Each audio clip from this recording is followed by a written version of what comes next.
Bismillahirrahmanirrahim. Assalamualaikum warahmatullahi wabarakatuh. Setiap 1000 orang makhluk yang melewati jembatan Shirathul Mustaqim, hanya satu orang saja yang berhasil lolos sampai ke surga. Benarkah itu? Mari simak video kabar Islam berikut. Tapi sebelum itu, mari sama-sama kita dukung channel ini dengan cara subscribe, like, dan share video ini agar dapat memberikan informasi yang bermanfaat untuk kita semua.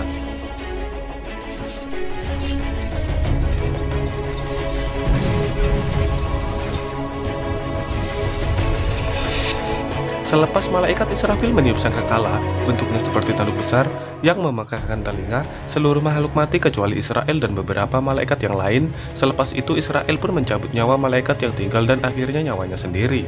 Selepas semua makhluk mati, Tuhan pun berfirman, "Mafhumnya kepunyaan siapakah kerajaan hari ini?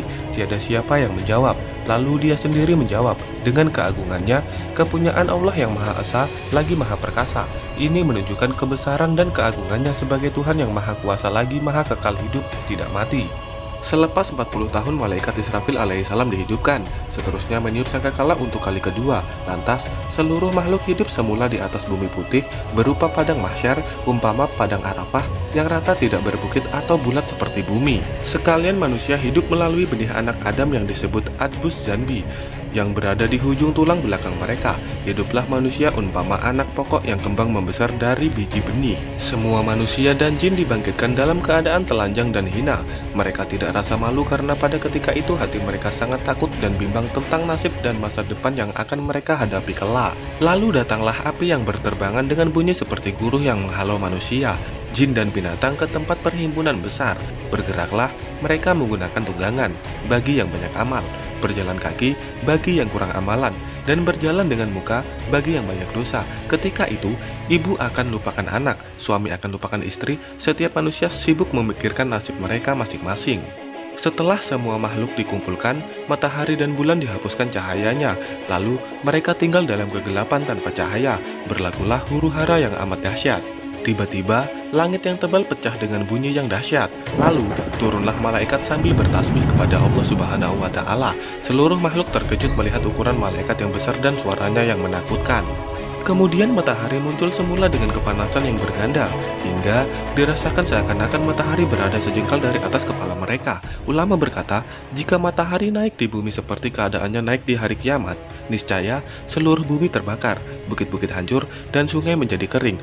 Lalu mereka merasakan kepanasan dan bermandikan peluh sehingga peluh mereka menjadi lautan. Timbul atau tenggelam mereka bergantung pada amalan masing-masing. Keadaan mereka berlanjutan sehingga 1000 tahun. Terdapat satu telaga kepunyaan Nabi Muhammad SAW bernama Al-Kautsar yang mengandungi air yang hanya dapat diminum oleh orang mukmin sahaja.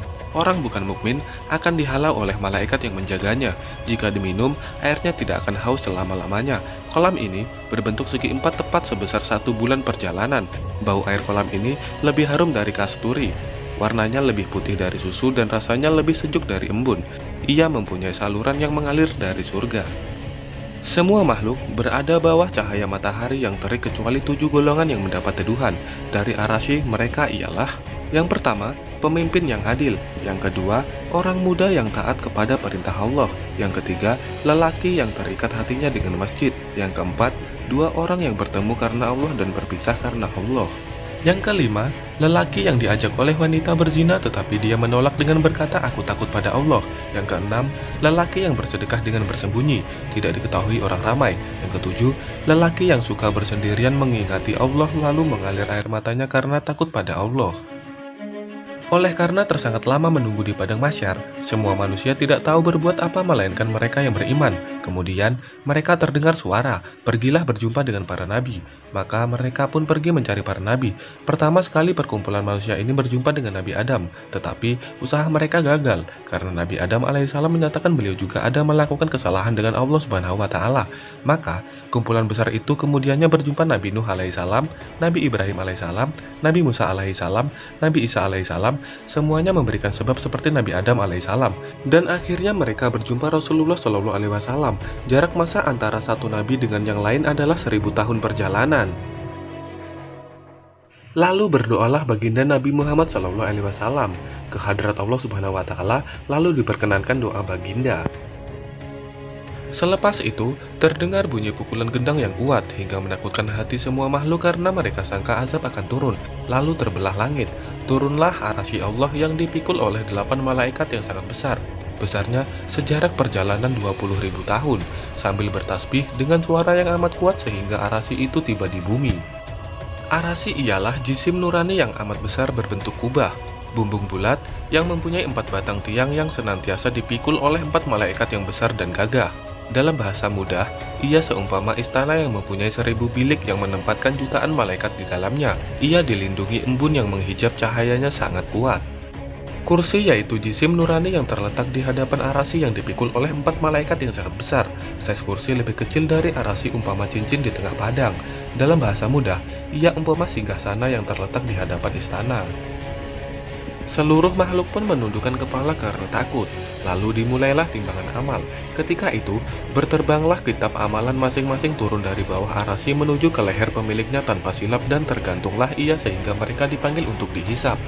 Kitab amalan ini telah ditulis oleh malaikat Hafazah, Rakib dan Atid, Kiramah Katibin. Manusia beratur dalam saf mengikuti nabi dan pimpinan masing-masing. Orang kafir dan munafik beratur bersama pimpinan mereka yang zalim. Setiap pengikut ada tanda mereka tersendiri untuk dibedakan.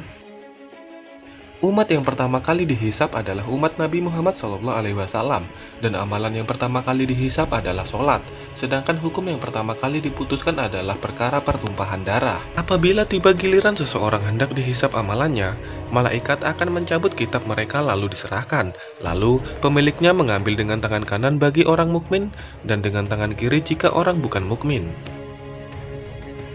Semua makhluk akan dihisap amalan mereka menggunakan satu neraca timbangan. Size-nya amat besar, mempunyai satu tiang yang mempunyai lidah dan 2 daun. Daun yang bercahaya untuk menimbang pahala, dan yang gelap untuk menimbang dosa. Acara ini disaksikan oleh Nabi Muhammad SAW dan para imam 4 mazhab untuk menyaksikan pengikut masing-masing dihisap. Perkara pertama yang diminta ialah Islam. Jika dia bukan Islam, maka seluruh amalan baiknya tidak ditimbang, bahkan amalan buruk tetap akan ditimbang. Ketika dihisap, mulut manusia akan dipateri, tangan akan berkata-kata, kaki akan menjadi saksi, tiada dolak dalih dan hujah tipuan. Semua akan diadili oleh Allah Ta'ala dengan maha bijaksana. Setelah amalan ditimbang, mahkamah mahsyar dibuka kepada orang ramai untuk menuntut hak masing-masing dari makhluk yang sedang dibicara, sehingga seluruh makhluk berpuas hati dan dibenarkannya menyeberangi titian sirat. Syafaat Nabi Muhammad SAW di akhirat. Yang pertama, meringankan penderitaan makhluk di padang mahsyar dengan mempercepatkan hisab. Yang kedua, memasukkan manusia ke dalam surga tanpa hisab. Yang ketiga, mengeluarkan manusia yang mempunyai iman sebesar zarah dan neraka.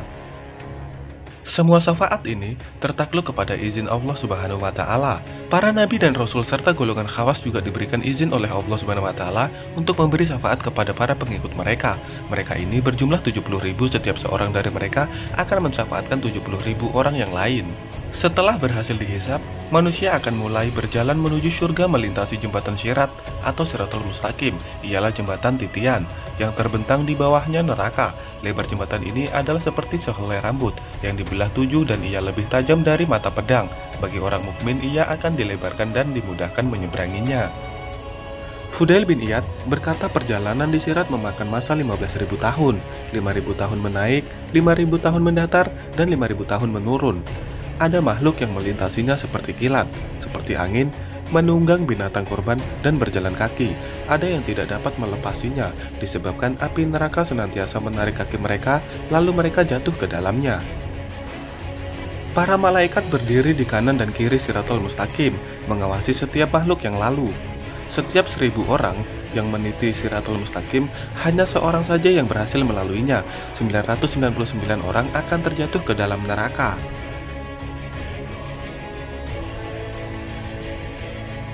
Itulah penjelasan yang dapat kabar Islam sajikan. Jika sekiranya kalian ingin mengumpul saham akhirat, sampaikanlah ilmu ini kepada sahabat-sahabat yang lain, sebagaimana sabda Rasulullah SAW, sampaikanlah pesanku walaupun satu ayat. Sesungguhnya apabila matinya seorang anak Adam itu hanya ada 3 perkara yang akan dibawanya bersama, yaitu yang pertama, sedekah amal jariyah, doa anak-anaknya yang soleh, ilmu yang bermanfaat yang disampaikannya kepada orang lain. La ilaha illallah Muhammadar Rasulullah. Demikian, semoga dapat memberikan informasi dan juga bermanfaat bagi kita semua. Terima kasih dan sampai bertemu di video berikutnya. Wassalamualaikum warahmatullahi wabarakatuh.